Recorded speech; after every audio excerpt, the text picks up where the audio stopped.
तो दोस्तों आज का हमारा सवाल है डिमाइवर्स थ्योरम, जिसे आज हम लोग प्रूव करेंगे। डिमाइवर्स थ्योरम कहता है कि cos theta plus i sine theta पर जब हम पावर n करेंगे, किस पर? cos theta plus i sine theta पर जब हम पावर n करेंगे तो ये जो n है थीटा के साथ मल्टीपल हो जाएगा।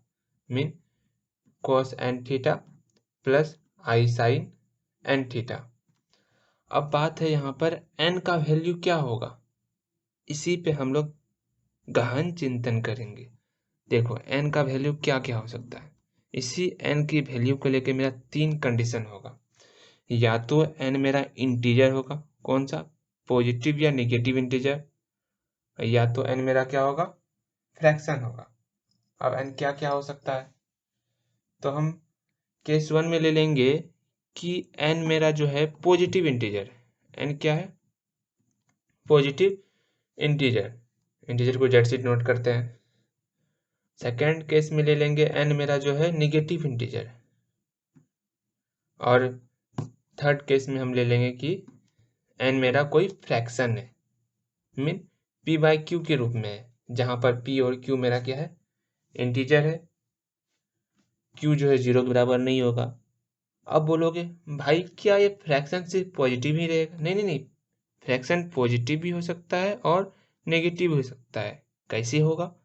या तो आप p का मान पॉजिटिव इंटीजर ले लो, या तो q का मान हमेशा पॉजिटिव रहेगा। अगर q का मान आप नेगेटिव ले सकते हो तो ऊपर चले जाएगा। p और q का मान आप पॉजिटिव या नेगेटिव इंटीजर ले सकते हो। ठीक है, ये है फ्रैक्शन की बात। हम लोग पहले प्रूव करेंगे क्या? n जो है मेरा कोई पॉजिटिव इंटीजर। ओके, जब मेरा n पॉजिटिव इंटीजर है, मीन यहाँ पर जो है n मेरा क्या हो गया? Positive integer. मैं आपको एक एग्जांपल लेके दिखाता हूँ।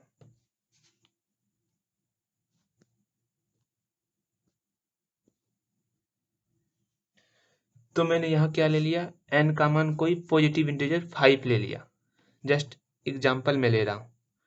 जब मैंने n का मान 5 लिया तो क्या होगा? मेरे थ्योरम के अनुसार ये 5 जो है थीटा के साथ मल्टीप्लाई हो जाएगा। जैसे यहाँ 5 थीटा और यहाँ पर साइन के साथ ही 5 थीटा आया हुआ है। अब जो है हम cos theta plus i sine theta पर पावर होल 5 है, मीन इसको 5 टाइम्स मल्टीप्लाई करना होगा। आप कैसे मल्टीप्लाई करेंगे, इसका तो मल्टीप्लाई हमको पता नहीं है। तो हम क्या करेंगे, पहले 2 टाइम्स मल्टीप्लाई करेंगे, देखेंगे इसका आंसर क्या निकल रहा है।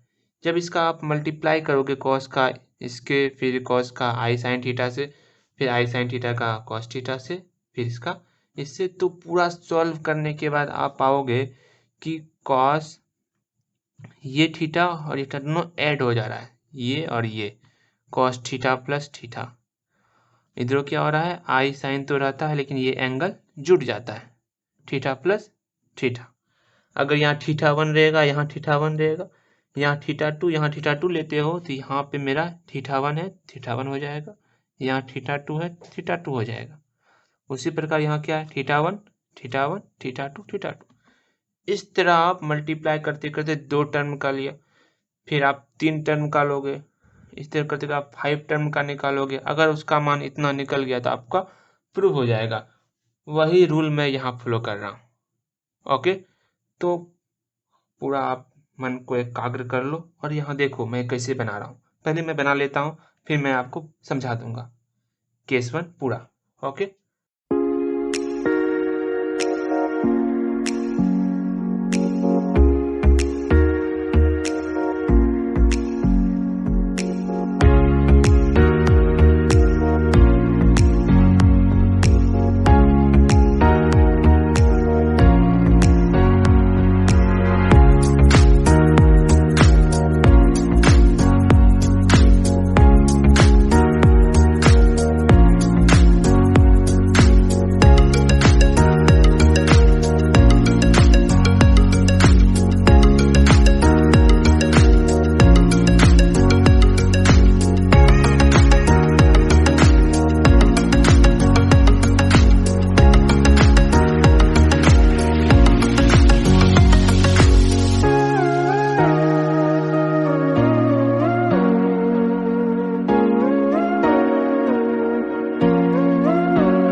हमने फर्स्ट केस प्रूव कर दिया कि cos theta plus i sine theta पर पावर n जो है cos n theta plus i sine n theta के बराबर होता है। मैंने कैसे किया, मैंने यहाँ तक बताया था आपको कि जैसे इस पर पावर 5 था, इसको यहाँ पर 5 का मल्टीप्लाई थीटा के साथ होगा और यह 5 का मल्टीप्लाई जो है इस थीटा के साथ होगा, तो यहाँ 5 थीटा हुआ था। इसको प्रूव करने के लिए मैंने पहले 2 टर्म लिया और इसका मल्टीप्लाई किया, तो मेरा क्या आया था, θ1 इसका एंगल और इसका एंगल जुट गया था, हमें θ1 θ2 हो गया था। यहाँ पर वही हुआ, इसका एंगल जुटा। पहले मैंने 2 टर्म लिया था, क्या, cos θ1 plus i sign θ1 cos θ2 plus i sign θ2। इसी तरह मैं पहले 2 टर्म लिया, फिर मैं 3 टर्म लूँगा, फिर मैं n टर्म जाके लूँगा, ठीक है ना, और मैं देखूँगा क्या इसका मान ये निकलता है कि नहीं निकलता है, ये n टर्म में। ठीक, अब बात है मैंने पहले 2 टर्म मैंने यहाँ पे लिया, ये पहला टर्म है और ये दूसरा टर्म है। जब मैंने इसको सॉल्व किया तो पहले इसका मल्टीप्लाई इस दोनों के साथ किया मैंने यहाँ पर, फिर इसका मल्टीप्लाई इस दोनों के साथ किया यहाँ पर, फिर मैंने आई स्क्वायर का मान -1 पुट किया जो कि हम लोग पढ़ चुके हैं। फिर आई वाले को एक तरफ और जो माइनस था यहाँ पे आई स्क्वायर का मान माइनस था, इसको एक तरफ लेते आए और हमने ये फार्मूला पढ़ा था cos θ1 प्लस θ2 वाला, उस फार्मूला को यहाँ पुट किए। ठीक, इसको सॉल्व करने के बाद हमें पता चला कि इसका एंगल और इसका एंगल जुट रहा है, cos रहेगा और θ1 θ2 जुट जाएगा। साइन के आई साइन के साथ भी वही हुआ, यहाँ का एंगल है यहाँ का एंगल ऐड हो गया। ठीक, ये मैंने 2 टर्म का लिया था। अब मैं नेक्स्ट क्या लूँगा, 3 टर्म में मैंने क्या लिया, इस टर्म में θ1 θ2 θ3। जब मैंने 3 टर्म लिया तो मैंने वहाँ देखा क्या, तीनों एंगल ऐड हो रहे थे। अब सोचो भैया ये मान आप कहाँ से लाए, ये मान मैंने यहाँ से लाया। जब मैंने इसको सॉल्व किया तो ये मान निकला, यही मान को मैंने यहाँ पर पुट कर दिया है। ओके, जब मैंने 3 टर्म लिया, तीनों टर्म में क्या होगा, एंगल ऐड हो जाएगा। इसका एंगल cos के साथ इसका एंगल ऐड हो रहा है θ1 θ2 θ3। आई साइन के साथ भी इसका एंगल ऐड हो रहा है θ1 θ2 θ3। ठीक, अब मैंने क्या किया, इसको मैंने n टाइम्स मल्टीप्लाई किया। क्यों किया मैंने मल्टीप्लाई, क्योंकि हमें क्या निकालना था, पर whole power n times multiply निकालना था। तो हम क्या किए, n टाइम्स मल्टीप्लाई किए थे, पहले 2 निकाले फिर 3, फिर हम n निकालें, इसको n बार मल्टीप्लाई करेंगे, θ1 θ2 θ3 डॉट डॉट मेरा n तक जाएगा मल्टीप्लाई। जब मेरा मल्टीप्लाई n तक जाएगा तो इसका एंगल भी जुट जाएगा n तक ना, इसलिए हम लोग क्या किए, θ1 जोड़े और कहाँ तक जोड़े, n तक जोड़े, n टर्म तक जोड़े। यहाँ पर भी आई साइन के साथ एंगल को n टर्म तक जोड़े। जब हम एंगल को n टर्म तक जोड़ दिए, उसके बाद हम क्या करते हैं, जो θ1 जो एंगल है इसको बराबर करते हैं थीटा के। क्यों किए बराबर, क्योंकि मेरा प्रूफ में क्या है, थीटा ना कि θ1 है। ओके, तो हम क्या किए, सबको थीटा के बराबर कर दिए। जब हम इसको थीटा के बराबर कर दिए तो सब जगह थीटा n टर्म हो गया।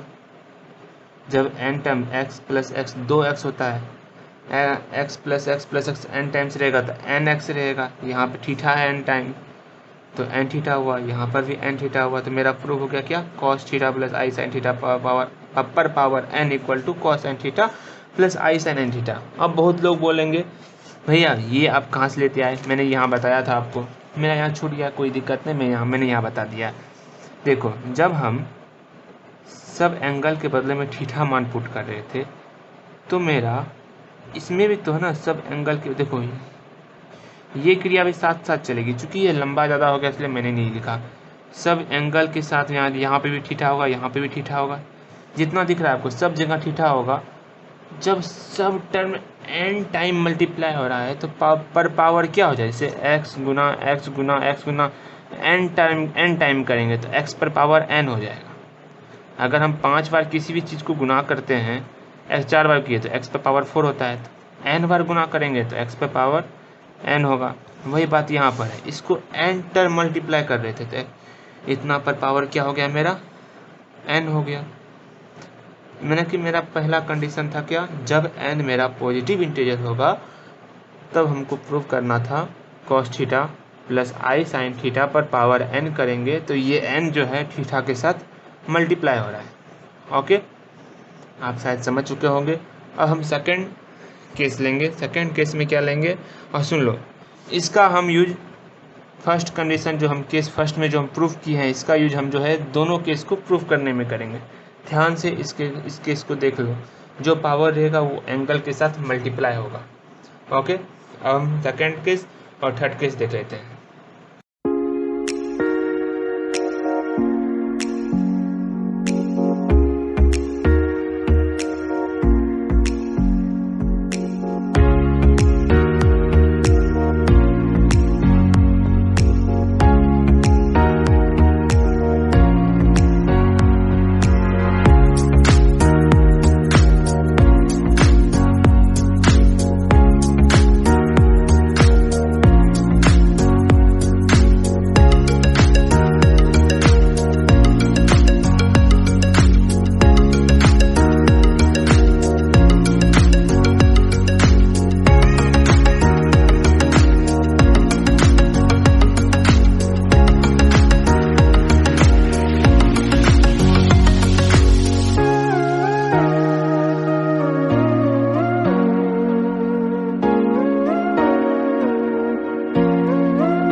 अब देखो मैंने क्या किया, यहाँ पे n मेरा नेगेटिव इंटीजर था।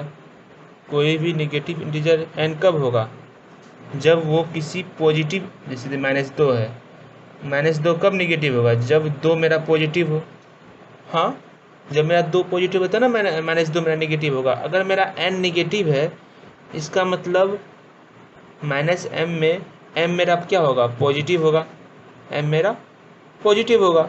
अगर n को हम मान लेते हैं -m के बराबर है, तो n नेगेटिव तभी होगा जब मेरा m पॉजिटिव हो। ओके, अब हम क्या कि इसका मान निकालेंगे पर पावर n का। cos theta plus i sine theta पर पावर n का क्या मान होता है। n का मान हम क्या माने हैं, -m, तो यहाँ पर -m आया। और हमने बचपन में पढ़ा था, अगर किसी को पावर -1 होता है तो वो नीचे आ जाता है। -m था तो माइनस प्लस में चेंज हो गया, नीचे आ गया। फिर हमने इसमें 1 से मल्टीप्लाई किए, मीन्स ये और ये कटेगा तो 1 हो जाएगा। और किसी में 1 से मल्टीप्लाई करने पर कोई फ़र्क नहीं पड़ता। जब हम इसे 1 से मल्टीप्लाई किए, मतलब क्या, इसका हर का परिमयकरण करना। आपने पढ़ा होगा 10th में, यहाँ प्लस था, यहाँ मैंने माइनस लेकर के मल्टीप्लाई किया, हर का परिमयकरण किया। ठीक, जब ये दोनों मल्टीप्लाई हुआ आपस में तो मेरा क्या हो गया, cos square m theta plus i sine cos square m theta minus i square का मान -1 होता है, माइनस माइनस प्लस, मतलब cos square m theta plus sine square m theta का मान क्या हो गया, 1 हो गया। जब ऊपर ऊपर मल्टीप्लाई हुआ तो cos m theta minus sine m theta हो गया। ठीक, अब यहाँ आपने शायद नहीं समझा होगा, यहाँ पर cos एम थीटा को हम कैसे लिख दिए, cos माइनस एम थीटा। सही है ना, आप, मुझे लगा है आपने यहाँ नहीं समझा है। कैसे, मैं समझाता हूँ। आपने पढ़ा होगा फर्स्ट, सेकंड, थर्ड, फोर्थ, ये क्वाड्रेंट में जो है इसमें ऑल पॉजिटिव होता है, सब मेरा क्या होता है, पॉजिटिव। इसमें आपने यह पढ़ा होगा शायद, हाँ पढ़ा ही होगा। साइन और कोसेक इसमें क्या होता है, पॉजिटिव होता है। इसमें टेन कोट पॉजिटिव होता है। इसमें जो है कॉस सेक पॉजिटिव होता है। ठीक, अब बात आ रहा है कॉस का। कॉस मेरा फोर्थ में मीन, अगर हम थीटा में 0 डिग्री में कुछ घटाएंगे तो -m में जाएगा। यहाँ क्या -m मीन फोर्थ क्वाड्रेंट में जा रहा है। फोर्थ क्वाड्रेंट में जो है कॉस मेरा क्या होता है, पॉजिटिव होता है। फोर्थ क्वाड्रेंट में मेरा कॉस क्या होता है, पॉजिटिव होता है। इसलिए कॉस में ना तो नेगेटिव आया ना ही मेरा पॉजिटिव आया। जब इसका देखो उल्टा है, जब आपको हम बोल दिए कॉस -m थीटा का मान निकालो, तो आप क्या कहोगे, हाँ 0 डिग्री है तो कॉस चेंज नहीं होगा। अच्छा ठीक है, कॉस का मेरा कॉस रह जाएगा। ओके, अब बात है -m थीटा। हाँ, अब क्या माइनस है तो फोर्थ क्वाड्रेंट में जा रहा है। माइनस को जब माइनस रहेगा, माइनस थीटा क्या होता है, कॉस थीटा के बराबर होता है। यहाँ पे क्या हो जाएगा, कॉस एम थीटा के बराबर हो जाएगा। शायद आपने समझा होगा। उसी तरह मेरा यहाँ पे होगा, चूँकि इस पे जो है साइन,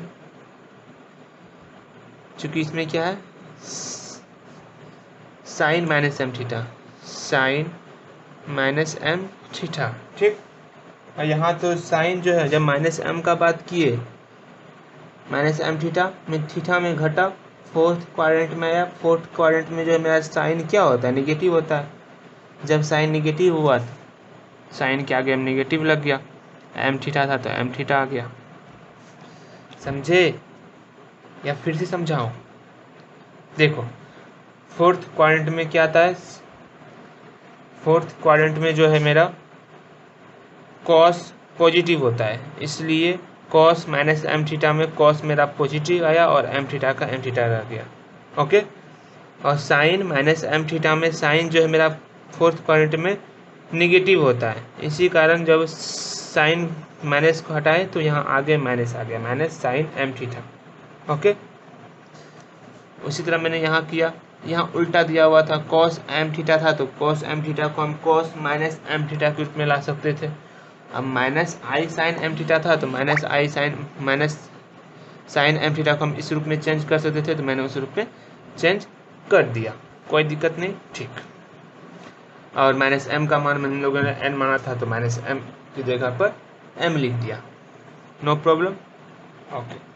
और हमारा प्रूव हो गया क्या, cos theta plus i sine theta का होल पावर एन जो है cos N theta plus i sine n theta के बराबर होता है। ओके। अब हम थर्ड केस प्रूफ करेंगे। अब हम लोग थर्ड केस देखेंगे। थर्ड केस में हम लोगों को फर्स्ट केस देखा जिसमें हमने एन को पॉजिटिव इंटीजर लिया था, सेकंड केस देखा जिसमें हमने एन को नेगेटिव इंटीजर लिया। अब सब के लिए हमने क्या दिखाया, सबके लिए हमने ये प्रूव कर दिया। अब बात है क्या, जब एन मेरा कोई फ्रैक्शन हो। देखो एग्जाम में जो है यही दोनों मैक्सिमम पूछता है, अगर एग्जाम में पूछेगा फ्रैक्शन को लेकर के तब जाके आपको ये बनाना है, ठीक। अब इसे कैसे प्रूव करेंगे, पहले मैं बनाता हूँ फिर मैं समझाऊंगा। ओके। क्या था मेरा, एन मेरा कोई फ्रैक्शन था, ठीक। केस थर्ड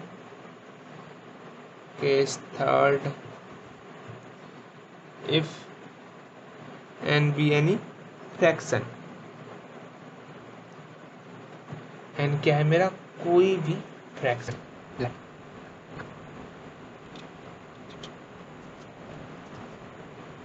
यहाँ पर एक आपको छोटा सा ट्रिक यूज करना है।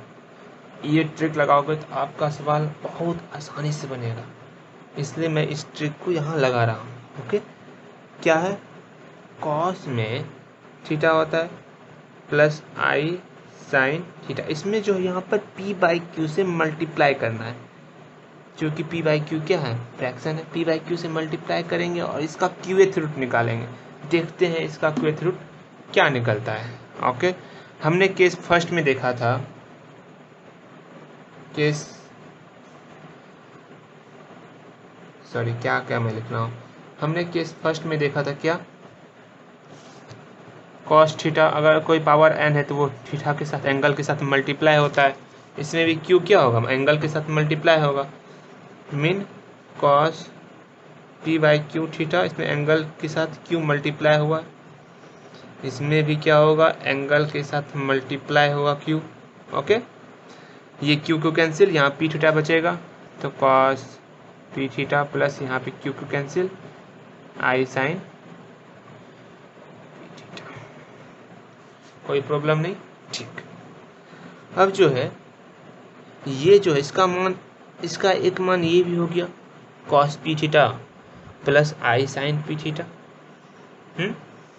Is the one root of, इसका को एक रूट क्या निकल गया, ये निकल, एक खाली ये निकल गया, इसका मान ये निकल गया, वही चीज यहाँ हम लिख देते हैं।